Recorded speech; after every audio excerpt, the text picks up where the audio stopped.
بسم اللہ الرحمن الرحیم۔ السلام علیکم مائی ڈیئر اسٹوڈنٹس، میں آپ کا اسلامیہ ٹیچر محمد عامر محمود آپ کو خوش آمدید کہتا ہوں۔ آج ہم آفاق کے پلیٹ فارم سے آفاق سن سیریز کی اسلامیات گریڈ 5 کا سبق نمبر 10 پڑھیں گے۔ آج کے سبق میں ہم باب دوم سے زکوٰۃ پڑھیں گے۔ آپ نے ویڈیو اصل مکمل توجہ کے ساتھ دیکھنا ہے تاکہ جب آپ اس کو کمپلیٹ کر لیں تو آپ اس قابل ہو جائیں کہ زکوٰۃ کے معنی مفہوم جان سکیں، زکوٰۃ کی اہمیت و فضیلت کے متعلق آگاہی حاصل کر لیں، زکوٰۃ کی فرضیت اور احکام سے واقف ہو سکیں، اسلامی نظام معیشت میں زکوٰۃ کی اہمیت کو اجمالی طور پر جان سکیں، زکوٰۃ کے معاشرے پر اثرات سمجھ سکیں۔ مائی ڈیئر اسٹوڈنٹس، زکوٰۃ کے لفظی معنی ہے پاک کرنا، بھرنا، نشوونما پانا، اور اسی طرح اصطلاحی معنی زکوٰۃ کے اصطلاحی معنی ہوں گے شریعت میں زکوٰۃ سے مراد سال میں ایک مرتبہ اپنے مال کا مقررہ حصہ یعنی کہ 2.5% اللہ تعالیٰ کی راہ میں دینا۔ مائی ڈیئر اسٹوڈنٹس، جاننے کی بات، زمینوں کی پیداوار یعنی فصلوں پر جو زکوٰۃ ادا کی جاتی ہے اسے عشر کہتے ہیں۔ مائی ڈیئر اسٹوڈنٹس، اسلام کی جو بنیاد ہیں جن میں کلمہ طیبہ، نماز، زکوٰۃ، روزہ، حج، تو آج ہم زکوٰۃ کے بارے میں ڈیٹیل میں جانیں گے، پڑھیں گے، سیکھیں گے کہ زکوٰۃ کیوں دینی چاہیے۔ زکوٰۃ ایک مالی عبادت ہے، یعنی فائنینشلی جو ہم پیسے سے ادا کرتے ہیں، اس سے مال کی پاکیزگی ہوتی ہے، مال میں برکت آتی ہے، اسلام کا اہم رکن ہے جس کو ہم ادا کرتے ہیں۔ اسی طریقے سے معاشرے میں دولت کی گردش کا باعث زکوٰۃ بنتی ہے۔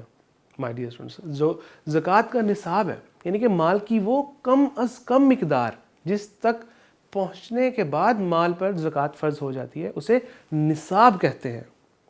اور وہ 7.5 تولے 7.5 تولے سونا یا پھر 52.5 تولے چاندی 52.5 تولے چاندی، یا ان کے برابر اگر نقد رقم کیش نیٹ کیش جو ہوتا ہے وہ موجود ہو، اور جس شخص پر زکوٰۃ فرض ہو جاتی ہے وہ صاحب نصاب کہلاتا ہے۔ مائی ڈیئر اسٹوڈنٹس، زکوٰۃ کی جو فرضیت ہے جو ہم پر فرض ہوئی ہے،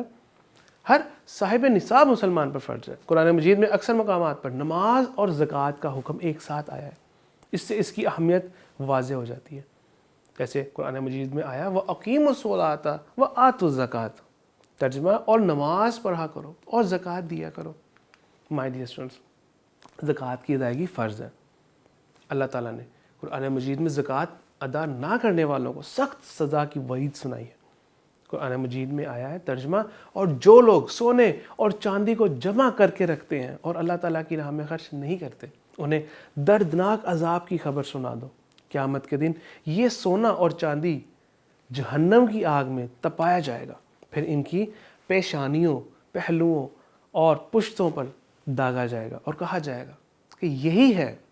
جو تم نے اپنے لیے جمع کر رکھا تھا،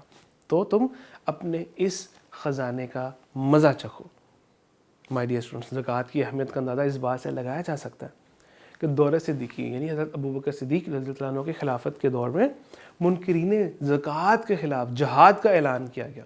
یعنی کہ جو زکوٰۃ ادا نہیں کرتے تھے اس کے منکر ہو گئے تھے، ان کے خلاف جہاد کا آغاز کیا گیا تھا۔ مائی ڈیئر اسٹوڈنٹس، زکوٰۃ کی ادائیگی دراصل اس بات کا اظہار ہے کہ مال و دولت اللہ تعالیٰ ہی کی دی ہوئی نعمت ہے اور اسے اللہ تعالیٰ کے احکام کی بجا آوری کے لیے ہی خرچ کرنا چاہیے۔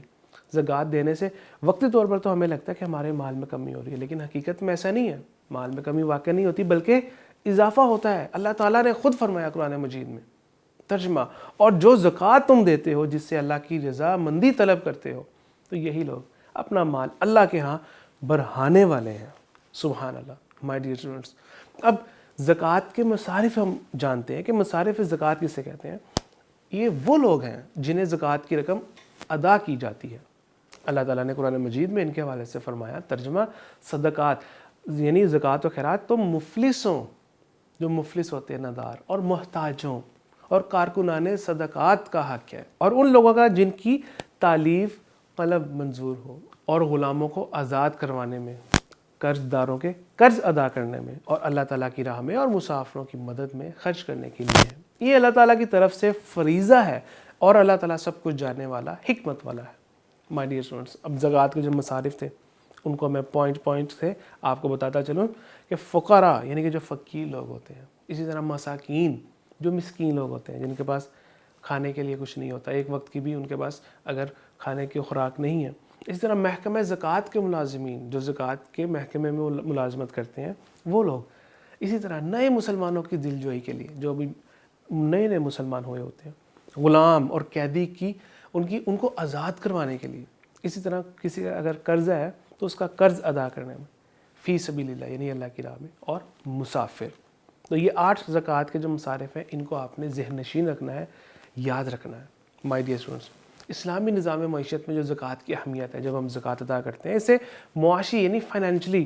پیسے کے لحاظ سے استحکام کا یہ ایک بہت بڑا سبب ہے زکوٰۃ۔ اس سے کیا ہوتا ہے کہ فلاح و بہبود ایک معاشرے میں اس کی فضا قائم ہوتی ہے، تمام افراد کی معاشی حالت بہتر ہوتی ہے، دولت کی منصفانہ تقسیم ہوتی ہے، ضرورت مندوں کی بنیادی ضروریات پوری ہوتی ہیں، اسی طرح جو یتیم لوگ ہوتے ہیں بیچارے بے سہارا لوگ ہوتے ہیں، اسی طرح جو بچے ہیں ان کی تعلیم و تربیت اور کفالت کا بھی انتظام زکوٰۃ کے ذریعے سے ہوتا ہے۔ اور زکوٰۃ کے پھر معاشرتی جو فوائد ہیں جب ہم زکوٰۃ ادا کرتے ہیں، ایک تو یہ کہ دین اسلام کے اس حکم پر ہم عمل کر رہے ہیں جس سے اللہ تعالیٰ کی جو رضا طلب کرتے ہیں جو مسلمان ہیں جب زکوٰۃ ادا کرتے ہیں۔ تو جب ہم معاشرے میں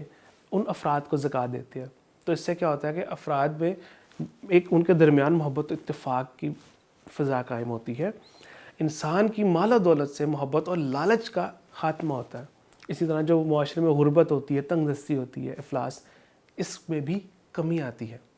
جنت میں بھی داخلے کا سبب بنتی ہے۔ اسی طرح اللہ تعالیٰ کی خوشنودی کا حصول زکوٰۃ ہے۔ مائی ڈیئر اسٹوڈنٹس، آج کے سبق کے حوالے سے آپ نے یہ ایکٹیویٹی کرنی ہے، ویڈیو کو سٹاپ کر لینا ہے، اس کے بعد آپ نے دیکھنا ہے کہ آپ کے رائٹ آنسرس یہی ہیں، درست جوابات پر آپ کو شاباش، ویل ڈن، اور اگر کوئی جواب غلط بھی ہے تو کوئی بات نہیں، اپنی اصلاح کیجیے۔ اسی طرح آپ نے درست بیان پر ٹک اور غلط پر کراس کا نشان لگانا ہے، اس کے بعد آپ نے دیکھنا ہے کہ کیا آپ کے رائٹ آنسرس یہی ہیں۔